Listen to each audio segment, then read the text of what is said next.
শীতের বুড়ি যাই যাই করছে আর আমরা বসন্তের আগমনের জন্য অপেক্ষা করছি। হ্যালো, আসসালামু আলাইকুম ভিউয়ার্স, কেমন আছেন সবাই? হোম মেকার কিচেনে আপনাদের স্বাগতম। বাচ্চাদের স্কুল ছুটি পাওয়াতে কিছুটা সময় পেয়ে গেলাম হাতে, তাই শীত যেহেতু চলেই যাচ্ছে, লাস্ট মোমেন্টে আরেকটা পিঠে বানিয়ে নিলাম পরিবারের সবার জন্য। আমি এখানে আজকে সেমাই পিঠা বানাচ্ছি। এটাকে অনেকে চুষি পিঠা বা সেউ পিঠা, সই পিঠা এরকম বলে থাকে আঞ্চলিক ভাষা। লবণ দিয়ে চালের গুঁড়াটা সেদ্ধ করে নিয়ে তারপরে খুব ভালো করে মথে নিয়ে হাতে সেমাইটা কেটে নিয়েছি। আর এখন এটা রান্না করার জন্য 2 লিটার দুধের মধ্যে তেজপাতা, গরম মশলার মধ্যে আমি দারচিনি আর এলাচটা দিয়েছি। দিয়ে দুধটাকে খুব ভালো করে জাল করে নেব, যেন গরম মশলার ফ্লেভারটা দুধের মধ্যে খুব ভালো করে চলে আসে।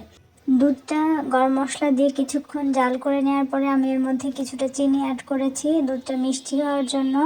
কারণ সরাসরি যদি এভাবে গুড়টা ব্যবহার করা হয় তাহলে অনেক সময় দুধটা ফেটে যাওয়ার চান্স থাকে, দুধটা তখন ছানা হয়ে যায়।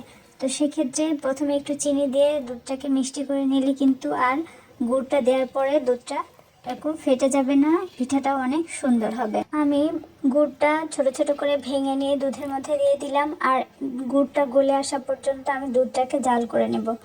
এই মুহূর্তে দেখতে পাচ্ছেন দুধটা গলে একদম সুন্দর দুধের একটা কালার চলে এসেছে। ঠিক সে পর্যায়ে আমি এর মধ্যে কোরানো নারকেলটা ব্যবহার করছি। যারা নারকেল পছন্দ করেন তারা তো অবশ্যই ব্যবহার করবেন, তাহলে পিঠার স্বাদটাই খুবই মজার হবে। আর যারা নারকেল খেতে পছন্দ করেন না তারা এটা স্কিপ করতে পারেন।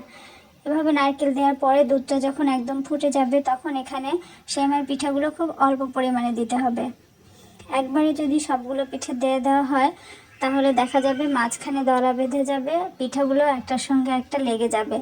আর অল্প অল্প করে দিয়ে পিঠাটা বানালে একদম ঝরঝরে হবে, পিঠাগুলো একটার সঙ্গে একটা লেগে থাকবে না। তো এভাবে অল্প অল্প করে দিয়ে একবার ফুটে উঠলে তারপরে আবার কিছু পিঠা দিয়ে জাল করে এভাবে সম্পূর্ণ পিঠাটা রান্না করে নেব। আর এটা হয়েছে কিনা একদম খুব ভালোভাবে বোঝা যাবে, পিঠাটা দেখতেই পাবেন একদম শক্ত হয়ে আসবে আর ভেঙে যাবে না, সেদ্ধ হয়ে যাবে, দেখেই বোঝা যাবে যে পিঠাটা হয়ে গিয়েছে।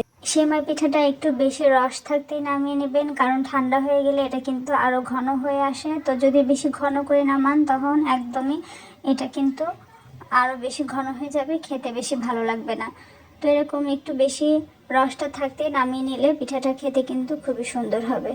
তো আমার পিঠাটা রান্না প্রায় শেষের দিকে, এখন আমি চুলাটা অফ করে দিয়ে এটাকে নামিয়ে নেব। তো দেখতে পাচ্ছেন পিঠাগুলো একদমই সেদ্ধ হয়ে গিয়েছে আর হয়েও গিয়েছে। আমি এখন চুলাটা বন্ধ করে দিয়েছি আর আমার পিঠার ফাইনাল লুকটা আপনাকে দেখিয়ে দিচ্ছি। তো কেমন হয়েছে সবাই অবশ্যই কমেন্টস করে জানাবেন। আল্লাহ হাফেজ।